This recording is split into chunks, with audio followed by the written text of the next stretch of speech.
From MLU headquarters in Philadelphia, this is Cleats and Cufflinks.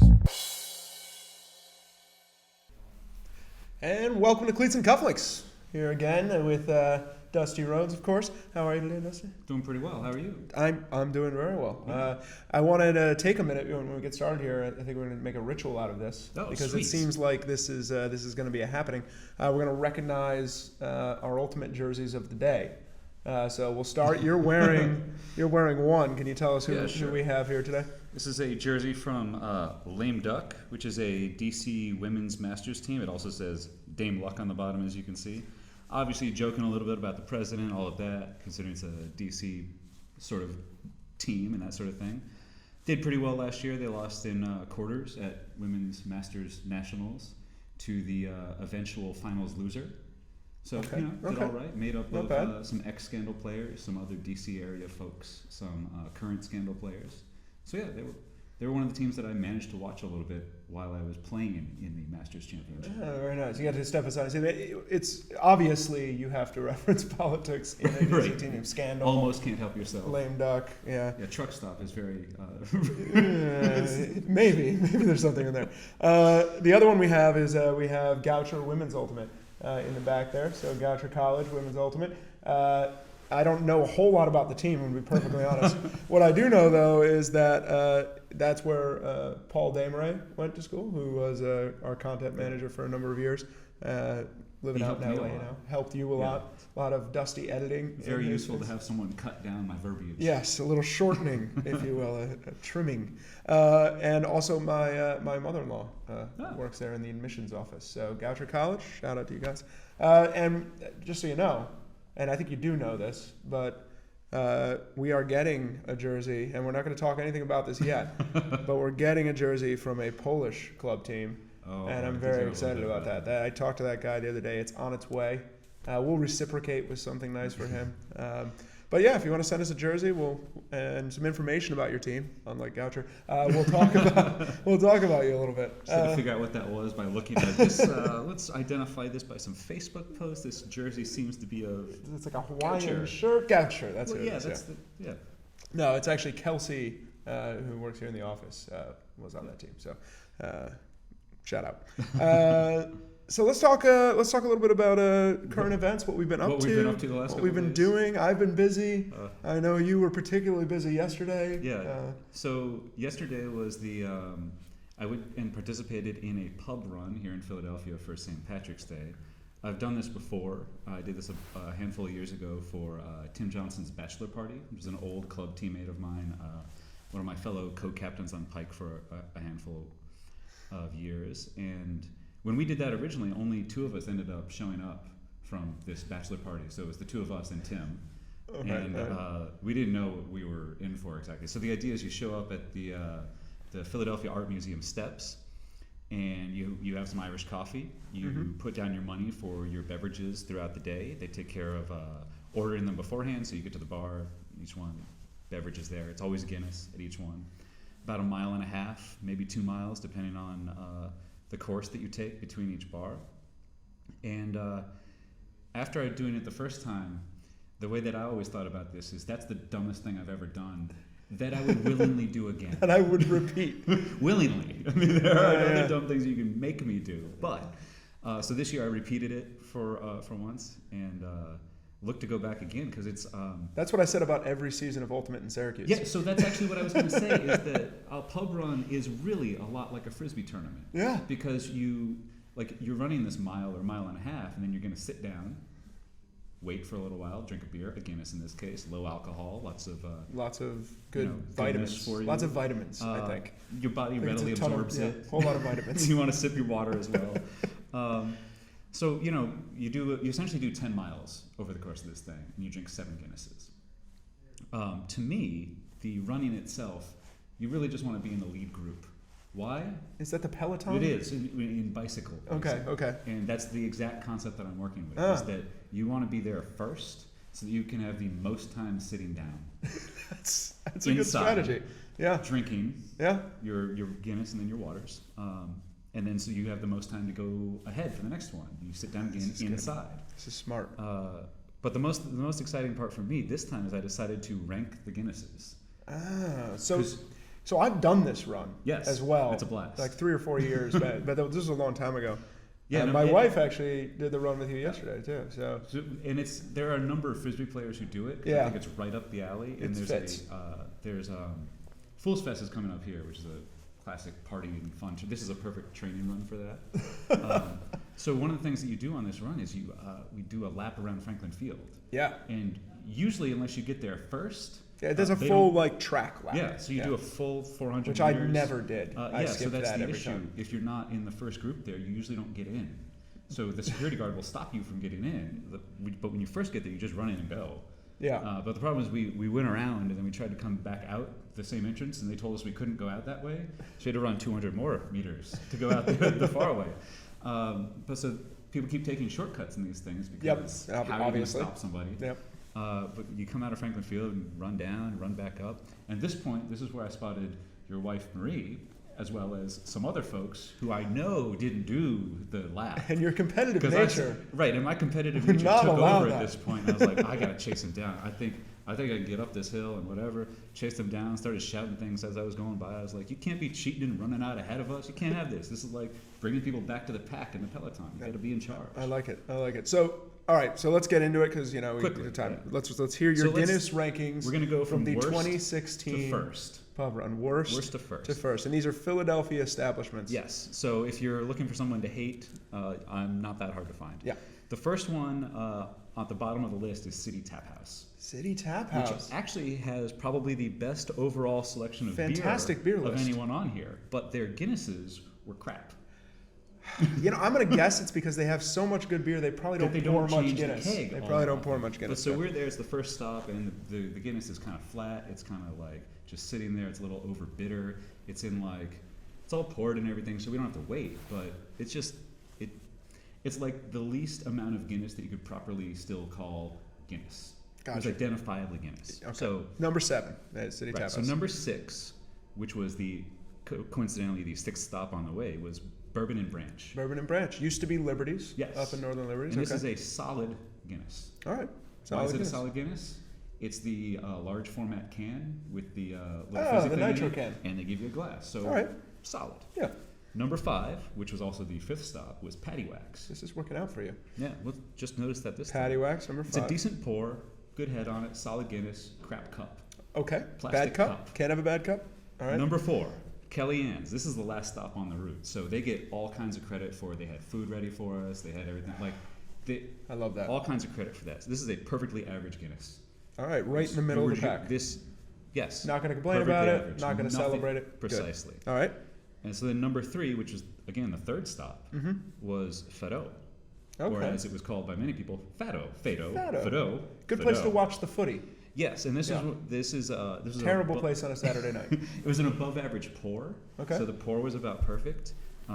It wasn't a perfect pint glass. So it wasn't a full imperial Not pint the imperial. and all of that. It was very smooth, very rich. Okay. It seemed like they had a lot of practice pouring Guinness there. So number 2, which was the 2nd stop, Sláinte. They had a great Guinness. Right near 30th Street Station. Yeah. And this is the one where the construction workers were in there for lunch, and they were like, "What are you guys doing in here? What's wrong Why, with is you? it St. Patrick's Go Day?" to We're work. like, "Yes." But we need to just go back to. We'll get out of your way in a second. But so those were all poured very well. It's just sweet Guinness. It was very. It was the obviously real fresh. thing. Yeah. And it was just, this is great. This is the early clubhouse leader for me. This is number 2. All right. I didn't think they were going to be topped. But then there was number 1. I know this one. Plow in the Stars. Right, so I met you there and this is had where, this Guinness. not only this is where we came into you, but there was also live folk music, and it was great and all of this. But that Guinness was perfectly poured, except for a couple when were overfilled later on. We were passing them all back. This place was crowded. There was all kinds of celebration going on in there. So it was a good time, and that was the best Guinness of the lot, which was also, again, where we ran into you. So at that point, the trip changed a little bit, because I started thinking about what we were going to do for the podcast today, what else we were going to talk about. But on the whole, who knew we would take 5 minutes on rating Guinness? Well, I had been thinking about it, but for all these bars, thanks for your help to make this happen. For anybody who's up here in around St. Patrick's Day, come out 10 o'clock, Art Museum steps. You'll meet up with a lot of Ultimate players. I got to meet some people who have been watching this podcast. Oh, right Through on. the podcast. That's very I cool. didn't know by name before. I knew them by their Twitter handles. But they knew so you. So we got to talk Okay. about the Frisbee. It was good. It was a great experience. Yeah, Marie said she had a great time too. A lot of fun. And I think what, most importantly this illustrates is that no matter what you're doing, you're going to analyze it in a methodical way. Right. So I think that's the reason I agreed to this. I have all kinds segment. of other notes we can go into too, but those are about pub runs in general. We'll save those for our other podcast, which is our beer running podcast, and we'll get to it. So what have you been up to? So I've been. I had a crazy trip. Yeah. Matt Gray, who's our director of production, and I flew out to the West Coast, the Northwest specifically. The main reason was to just visit the stadiums there and ascertain kind of the technical issues we might have at each place. This is, by the way, as a quick aside, this is one of the things I learned most once I got to the NOU is what the stadium requirements mean and how important they are to be met. Such a big deal and so difficult. Yeah. So difficult to get all the pieces that you need, the time you need, the type of space you need, the internet connectivity that you need. Getting all those pieces together is tough. And shout out to David Cucciolapati, who's our ops guy, who had to go hunt all this down. He's helped me out a number of times back when. So a lot of respect for that. That's not easy work. But so we went out, and it was great that we did. Even from just that perspective, because getting a grasp on what we're dealing with on the ground it's only really possible to do in person. Yeah. So we flew out. So the trip was crazy because we flew out. I got up at 4:30 Friday morning. That's like a normal day for you. Yeah, standard day. So that meant that Matt must have gotten up at like 3:30 because he came and got me, and then we went to the airport. Flew into Seattle, immediately went and saw one of our stadiums, and then we met up with some people. We interviewed Ben Beener and Isaac Entz, the Frost Giant. That's what they call him. I didn't know he had a nickname. That's perfect. He's quite large. He has another nickname, but I'm going to save that for the interview because there's actually there's an interview piece that we'll get out soon. So we did some interviews with them. Met up with Dan Vogel, who's a great guy out there and big help to the league all the time. And he showed us amazing food. I had an oyster the size of my head. And it was appetizing to some people? I wasn't sure it was going to be. I enjoyed it. Matt might be done with oysters. If you put it in front of me, I'll probably eat it, but I'm not going to choose that. I also eat something called a gooey duck, which you can look up. Geoduck. It's basically just the most disturbing looking clam you've ever seen in your life. I won't go into any more detail. Just Google that. I have a jersey to wear in the future. Oh boy. Okay. All right. Future jersey. So we were at that point. We didn't get back to our hotel room until probably midnight. So we were up from 1 o'clock local time to midnight local time, or in Matt's case, a full 24 hours, pretty much. So get up the next day, drive up to Mount Vernon because, of course, Seattle plays Vancouver and Mount Vernon for the Border Bash. And they do that with the tournament. With the big tournament. Right? It's not Flower Bowl, Spring Rain. Spring Rain, which is a huge tournament that Dis Northwest does out there, and all the kids come to the game, and it's amazing. It's a youth tournament. Then we went from there up to Vancouver. We caught the Vancouver tryouts. Met the new coach up there, Pat Gatien. I'm sorry, Patrick. I'm saying that wrong. Great guy. Really excited about him. Did an interview with him, with Robin Hughes, their event coordinator, who's been awesome. Very new to Ultimate. So finding out what this sport is all about. And we also saw Max Hunter, or Eric Hunter. He goes by both, it seems like. And Graham Barber, and we interviewed a bunch of other players too. So we'll have a bunch of video footage out of that. Got done with that, and then drove back down across the border. Slept for a few hours. No border troubles either way. No, shockingly no. Yeah. Guess don't look the guy on the way up was a little rude, but we made it. So we slept for a few hours there, and then we drove all the way down to Portland. Okay. So we checked out that stadium. Saw Nathan Schorsch down there, who we love, and did the whole stadium thing there. And then Monday went back to Seattle to check out their other stadium, and then we got a chance. And this is the part I'm most. So anyway, whirlwind of tour. And then we flew a red eye out and got back Tuesday morning at 6:45 a.m. So Matt and I figured we were up for 2 chunks of 24-hour periods in a 4-day window, which even by my standards, is a little bit aggressive. Well, it's the consecutive 24 hours. Once you get up for just long enough, you get that second win. Oh yeah. But then and then the third, and then the fourth. The third and the fourth, that starts. You're burning pieces at the end of your life at that point. Yeah.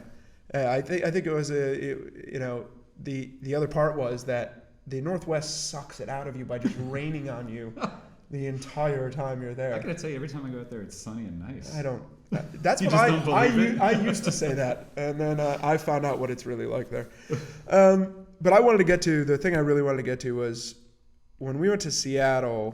We had a chance on Saturday morning to talk to Rusty Brown, who is the GM operations manager of the Seattle Rainmakers, and also the operations manager for Dis Northwest. And he was out running their early spring tournament, which is just teams. It's rec league kind of stuff, I guess you would call it around here, but they have set teams that just come every year. Yeah. Which we don't really have in Philly, but I know exists in other Definitely places. do down in DC. DC has Which it. is one of my favorite things about playing rec league in DC is that They're great leagues down there. You choose my teammates a little bit. Yeah. Summer league draft and all of that, but Pat is fun. They do their thing, and that's fun. Yeah. But I also like this idea it's of like the continuity over time. and I think they do it maybe in fall league or something. Either way, we talked to him for a bit on Saturday, and then on Monday we caught up with the two coaches for the Seattle Rainmakers, which Kate Carey and Fiona McKibben, and NYU. Yeah, NYU, correct. NYU and Carleton. Well, I give more shots to NYU than I Carleton. They don't know. need extra. They don't need any extra help for Frisbee. And that was phenomenal and instructive because I knew that Seattle had an amazing ultimate scene. I'd heard Skip Sewell tell me enough times how amazing it was. And he's he was far from right. the only one who harps on that. And absolutely not wrong. And it was great talking to these guys because I got to dig into it a little more. And we'll put out some interview footage on this and you get to see them actually talk about it. But they have, there's middle school. There's grade school ultimate. You can play when you're 8, 9, 10 years old. But they have actual middle school teams, actual high school teams playing inter-high school leagues where they meet and they play one game just like That's I did. what I was just going to ask. Just like I did in soccer growing up. They get on a bus. Their school provides them uniforms that they then take back and keep and provide the next year. Right. So 3 years later, you're wearing some old uniforms, but it's fine because you're not paying for them. Right. They provide uniforms. They pay the coaches just like they pay the football coach and the soccer coach and the basketball coach. They provide the transportation, and they go and they play games against other schools. There's still some tournaments in there, but it's only one major tournament that they go to kind of at the end of the year, just like you might have when you were in high school playing soccer. Soccer, but I'm not sure. We did preseason tournaments sometimes. We had club soccer tournaments. We didn't have actual high school. Yeah, high school was more like sectional sort of thing. But if you were good at soccer, you weren't playing high school soccer. Wasn't that was kind of secondary. You were doing the Olympic team, development and the travel that was team. A big deal. Yeah, it's true. Which is why I only played high school soccer. It's very clear that I didn't belong with that other group. All right.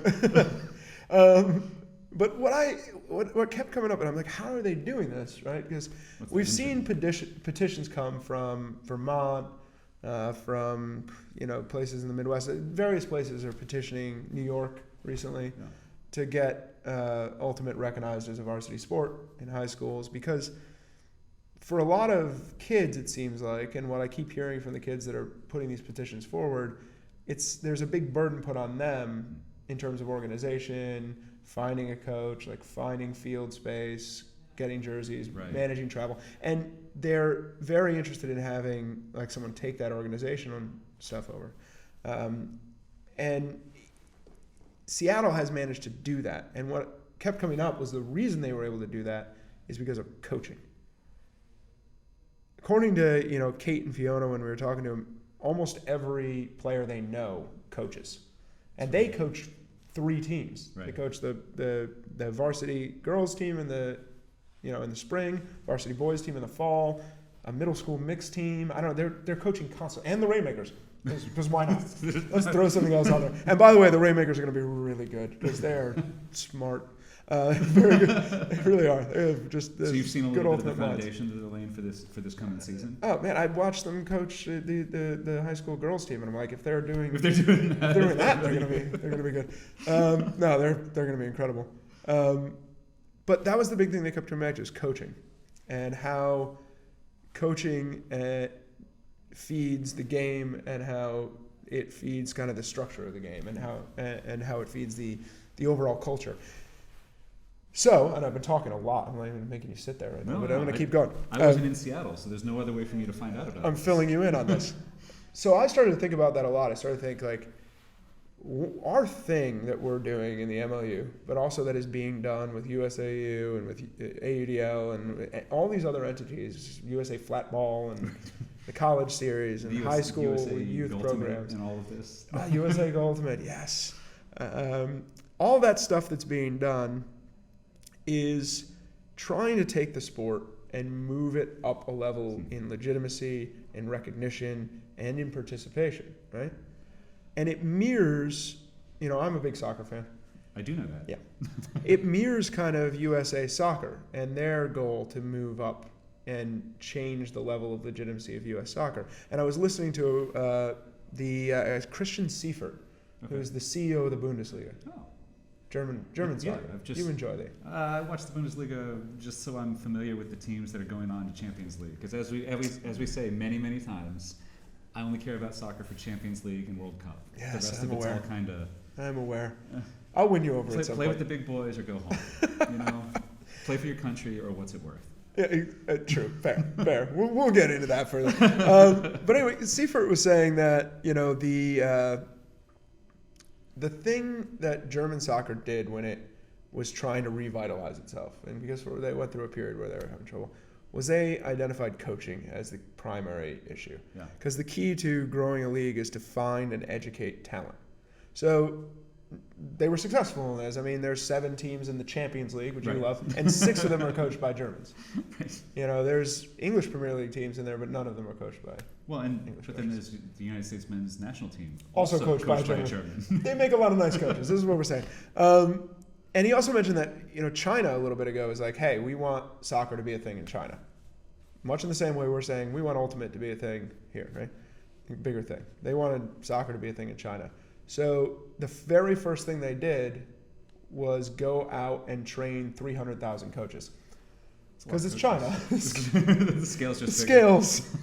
Scales. It might be even more if it were India, is what you were saying. We need to train even more Ultimate coaches right to start. You'd have to start, that's how you begin. But so my question here that just came up when I was thinking about this is, so China's training these coaches from the top down, certainly. So they've got sort of an idea of what they want from each of those coaches. But if you look at it on a club level, you'd be selecting coaches that are specific for your club's playing style or what your overall gestalt wants to be as a team. Like, what are you aiming for? Do you want to be really aggressive defensively? Do you want to possess on offense? Like, what's your goal, and what are you trying to build sort of long term? So when we're talking about Seattle, and you have all of the different players coaching, so if you have mixed players, women's players, and men's players, if you have all of them coaching, are they all coaching the same style? Are they all using the same guidebook? Like, what sort of mixture do you end up with there? It's a really interesting question, actually, and I would love to hear more from people in Seattle. Maybe we can get somebody on and do a bit of an interview. That'd be really cool. We can work that out. Greg, you can do this for us. we can start booking guests. Greg Fallon, our production manager here, he can take care of that. I mean, part of that is you talk about different areas of the U.S. and we have different styles of play for different areas. Like, speaking broad terms, obviously. You have like the Boston style, which is very measured. It's not that they don't take shots or whatever, but you would identify a Boston player differently than you would identify a North Carolina player, than you would identify an Atlanta player or Philadelphia player or a Seattle player, or like the Bay Area may just have too many Ultimate players to make any generalized statements about. But it's these sort of things where what sort of styles are we developing, and what sort of consistencies across those different teams do you end up with? And I think that's an interesting discussion to have, but I think more importantly from this perspective is the fact that you're actually developing something. Right. And I think that's where this coaching thing has come into play in Seattle. Are the styles meshing? Is everybody working on off the same book? Is everybody sort of like doing the same thing? I don't know. Yeah. Probably not, to be honest, right?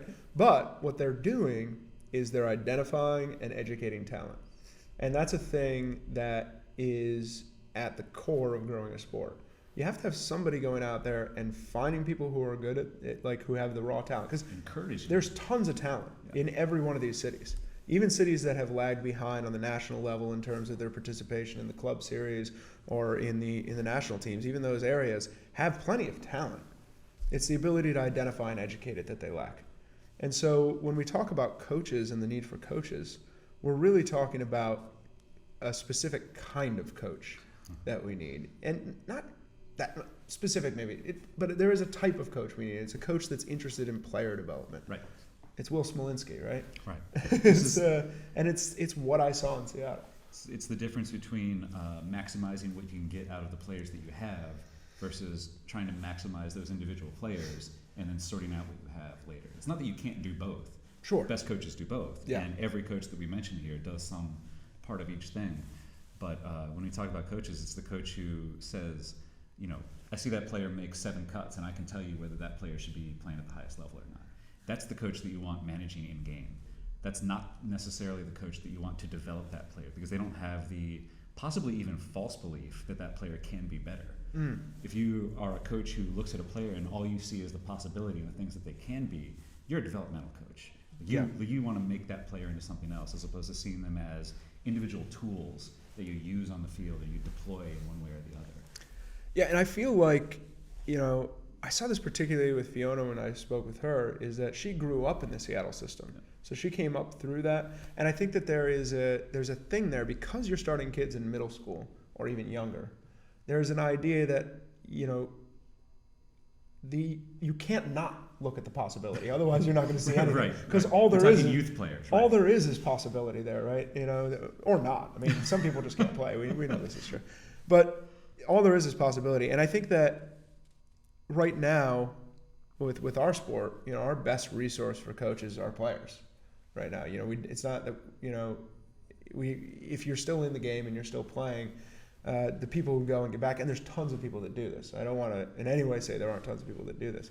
They're our best resource, but I think that what I'd like to see and what I wonder how much focus is on is how much of that focus is on that talent identification and education in the game, in developing the talent specifically.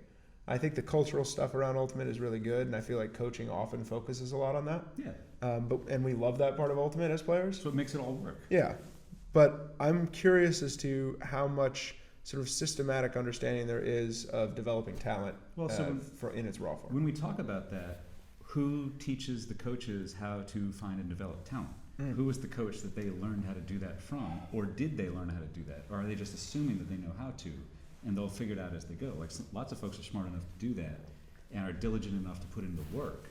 But if we talk about coaching in other sports, you often talk about like coaching trees. So you talk about like a specific head coach that has had whatever types of assistants, and then those assistants tend to eventually want to go get their own head coaching job. So they're from like to use basketball as my standard crutch when I talk about sports, I talk about the Greg Popovich coaching tree. All of those coaches aren't successful coaches, but they have a general understanding that mirrors or works out of or is in reflection to what Popovich started. So when we talk about soccer, for example, different clubs have different personalities that they manifest on the field. And a decent amount of that has to do with their academies, like starting at the youth level. They're trying to identify and develop talent when people are 4, 5, 6. And is that always the right time to do it? Not necessarily, but that might feel a little early. Right, but are you trying to develop a world-class talent? Or Right. are you trying to develop people who can play some soccer? And these are different things. So if you talk about like Barcelona, they not only seek out and find the best players all over the world and bring them to their academy, they're also finding all of the great Spanish players, bringing them to their academy, teaching them a very specific style of play and an understanding of the field that goes back generations within that organization. And they would argue teaching them a very, a cultural thing as well. Yes, like they pride themselves on graduating people who go on to have jobs when they can't make it in soccer, because only a certain percentage make the first team. Right, and but that's when we talk about the value of sport. It's that value we mentioned before: diligence, like hard work, believing that you can do this, believing that it's worth your time to invest in. And every coach, whether we're talking about ultimate, whether we're talking about soccer, basketball, or any sport, yeah, you want to be near the game and whatever, but the other thing that you get is you're giving back to people who are having some of the same experiences you had. You're helping them like find their way through these difficult patches and see the next step and think about not just the sport, but what does this sport mean for my life? Like, what are all of these things? What are these lessons that I learn when I'm playing Frisbee that, you know, are in the back of my head when I'm walking around in regular life? Absolutely, and and I think, I mean, this is like an endless topic. We could go on forever, and we're kind of running low on time. We're running a little bit low on time, but I kind of want to pursue this topic further. And we'd like people to reach out to us. If you coach, if you have experience in this, you have some input on this. We could set up some interviews, or we can at least have conversations that we can relay information from. So definitely reach out to me at Nick Darling, NIC Darling. And you can also reach out to me at DUSTWEETR, Dustweeder, Dusty Roads. Not that hard to find, usually. A little Google will go a long way. Yeah, a little Google goes a long way. I'm not the American Dream. It's an old wrestler. I'm not a baseball player from the 50s, not a pinch hitter. Aside from that, you're going to narrow it down really quickly. I don't sell cars. But, you know. You'll find them. You'll find them. Coaching conversations, I could have those all day, every day. I find it a fascinating thing. And frankly, from a selfish perspective, in that I want my business to do really well in the long run. Like, I want this league to be successful, and I want the talent to keep growing and keep building up. Coaches are the key, and getting kids into the sport early is the key. And I think it's a great sport for kids too. I mean, I have kids. I'd love them to play the sport. You know, I'd much rather them play it than football. It's a great sport, and if we can introduce this earlier, it's accessible, it's affordable, it's fun, it's a little lower on the injury scale than some other sports. And I'm going out on Monday to teach some kids. And you? Yeah, well, I teach them the flip. I'm bringing people who are better. That's I'm going to go watch some people who are good at Ultimate teach some kids. It'll be a lot of fun. But yeah, so reach out to us. Tell us what you think. We'd love to get more questions. And if you want to come on the show and you've been doing some coaching, let's find a way to get you in here. We'll set up a Skype interview or something fun like that. That'd be sweet. Yeah. And that's all the time we have for today. All right. All right. Till next time, that's Cleats and Cufflinks.